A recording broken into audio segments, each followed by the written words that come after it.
Welcome to New Strength. I'm Christina Cook-Lee. New Strength is a daily devotional offering hope and encouragement to people who are trying to get and stay free from depression and or dependency. I would encourage you to read along with me.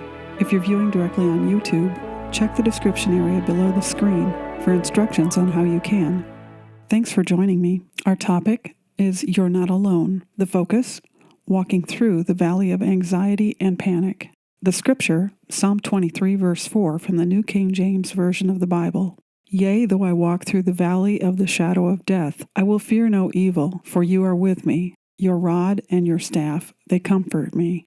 If you've ever had an anxiety or panic attack, you have walked through the valley of the shadow of death, and you have probably feared evil. Anxiety and panic often lead to depression, so we should talk about that. If you haven't had to fight anxiety and panic, you might know someone who has. One of the worst things about these conditions is that the people who suffer with them are often too ashamed to say so. They may struggle with some of the symptoms and not even know the actual problems at the bottom of it all are worry and fear. Who wants to admit they're filled with worry and fear? Almost no one. But the reason why it's especially hard for the people who battle with anxiety and panic to admit it is that the root of the cause is having control issues. Ouch! That's something those of us in the battle don't want to hear or admit either, but it's a known fact. If you've ever been stuck in a store you were too afraid to leave or too scared to stay in, you know what I'm talking about. If you've ever felt the symptoms of being short of breath or unable to breathe, you might be a victim also. There are a whole list of possible signs that are often treated while the real problem goes undiagnosed. Anxiety and panic attacks can cause real and painful physical ailments.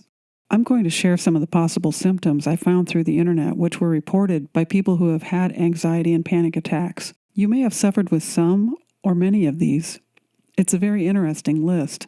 Joint pain, racing heart, slow heartbeat, palpitations, chest pain, lump in the throat and or difficulty swallowing, skin problems, sweating, shaking or shivering, neck and shoulder pain, muscle cramps, numbness in face or head, indigestion, stomach trouble, heartburn, constipation, diarrhea, symptoms of urinary tract infection, skin rashes, weakness in arms, tingling in hands or feet, nerve shock feelings in the body, dry mouth, symptoms like flu, distorted vision, hormone problems, headaches and feelings of tightness around the head, migraines, sore eyes, creeping or pins and needles sensation in the skin, increased sensitivity to light, sound, touch, and smell, hyperactivity, sexual addiction, pain in the face or jaw that resembles a toothache, dizziness, vertigo, nausea. Those are some of the real physical signs that could be symptoms of anxiety and panic. There could be others. Some of the emotional symptoms could be overwhelming stress, outbursts of terror or concern, fear of going crazy, agoraphobia, hallucinations, personality change, insomnia, nightmares, fears of losing control or mental breakdown, increased depression and suicidal feelings, obsessive and compulsive thoughts, inappropriate thoughts, increased violence or aggression, feeling out of touch with reality, extreme fear of certain places or situations, a preoccupation of fear for loved ones, absent-mindedness, distraction, paranoia, fear of sickness, fear of terminal illness, fear of being alone, many other kinds of fears, shyness, social phobias, feelings like you can't cope, inability to trust others, flashbacks, tiredness, disinterested in life, to name a few. An important step in recovering from anything is to admit you have the problem to some degree. People who are Christians sometimes have a hard time admitting any kind of condition that has its roots in fear or control because we're not supposed to fear or have control issues. Well, I'll tell you straight up, I've had huge problems with anxiety and panic.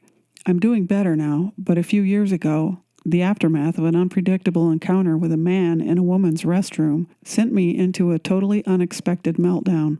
Counseling, a lot of prayer, training my mind to trust God in a deeper way, and time helped me get my feet back on the ground. It wasn't a quick fix, When it happened, I was in a period of sleep deprivation and exhaustion, which made me extra vulnerable. Writing about this is something I didn't want to do, as you can imagine, but some of the things that help people struggling with anxiety and panic to have less trouble is being able to acknowledge their problem, forgive themselves for the weakness, and try to make positive changes that will create the possibility for improvement. Anxiety and panic attacks intensify from dwelling on negative thoughts. These attacks get a firmer grip on you when they're fed a steady diet of fear. You can start crippling the effects of anxiety and panic by intentionally spending time counting your blessings every day. When you have any moment free, try to think of something wonderful as opposed to something fearful. Psalm 23:4 has been an amazing help to me. The words are so powerful for any person who has walked through this valley. Reminding yourself that the rod and staff, righteousness and justice of the Lord are there for you can be immensely comforting. Making the decision to get better and not worse is pivotal.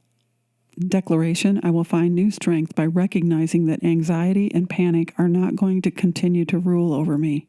The Lord is with me constantly. I am not alone. I will focus my thoughts away from things that produce more fear and deliberately fight back by counting my blessings. As I choose the positive, the negative will lose its power. Thanks for taking the time to listen. I would really appreciate it if you would like this segment, and if you wouldn't mind, please share it with someone else who might also benefit from it. And if you haven't already, subscribe to the New Strength Devotional channel on YouTube or on WordPress, and then a link will come to you every day in your email with a segment like this. And if you're already a subscriber, I'll look forward to meeting with you again tomorrow. My prayer is that you will find new strength day by day and endless blessings. I'm Christina Cook Lee.